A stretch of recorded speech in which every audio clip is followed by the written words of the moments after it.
অনুপ্রবেশে সাহায্য করা অর্থাৎ পাচার করা বাংলাদেশিদের তার মূল পান্ডা তাকে গ্রেফতার করা হলো নদিয়ার কৃষ্ণগঞ্জ থেকে।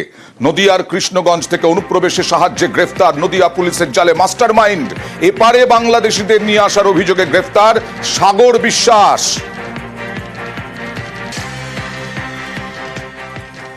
সরাসরি চলে যাব প্রতিনিধি রঞ্জিতের কাছে। রঞ্জিত, কি করে খোঁজ পাওয়া গেল এই দুষ্কৃতির, অর্থাৎ যে বাংলাদেশের পাচারের সঙ্গে জড়িত?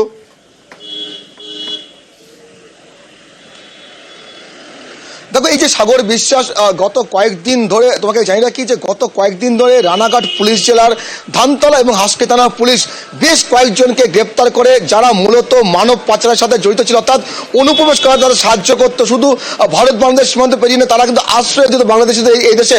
এবং তদন্তে নেমে পুলিশ কিন্তু বেশ কয়েকজনকে গ্রেপ্তার করে তাদের জিজ্ঞাসাবাদ করেই কৃষ্ণগঞ্জ থানা তারনগরের বাসিন্দা এই সাগর বিশ্বাসের হদিশ পায়। এবং গতকাল রাতেই পুলিশ অভিযান চালিয়ে এই সাগর বিশ্বাসকে গ্রেপ্তার করে।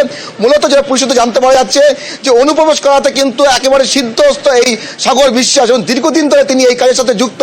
এবং ইতিমধ্যে তাকে আদালতে পেশ করা হয়েছে এবং পুলিশের সাথে আবেদন জানানো হয়েছে, কারণ যে এর সাথে আরো কে কে যুক্ত বা কারা যুক্ত রয়েছে।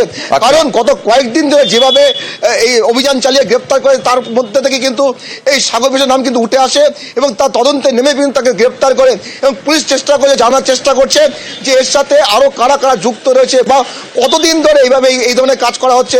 মূলত যে ভারত বাংলাদেশ সীমান্ত এলাকা একেবারে ধানতলা থেকে করিমপুর পর্যন্ত মূলত এই সমস্ত এলাকাতে অনুপ্রবেশের কাজ চলে বলে পুলিশ জানতে পারে। এবং সেখানে কিন্তু গত কয়েকদিন ধরে পুলিশ অভিযান চালিয়ে বেশ কয়েকজন গ্রেপ্তার করার পরেই এবং মাস্টার মাইন্ড সাগর বিশ্বাস তাকে কিন্তু গতকাল রাতে গ্রেপ্তার করে আজকে পাসপোর্ট জালিয়াতি, বাংলাদেশ টালমাটাল পাসপোর্ট জালিয়াতি এবং তার সঙ্গে সঙ্গে বাংলাদেশিদের পাচার, এই অনুপ্রবেশের সাহায্যে পুলিশ যথেষ্ট সাফল্য পাচ্ছে।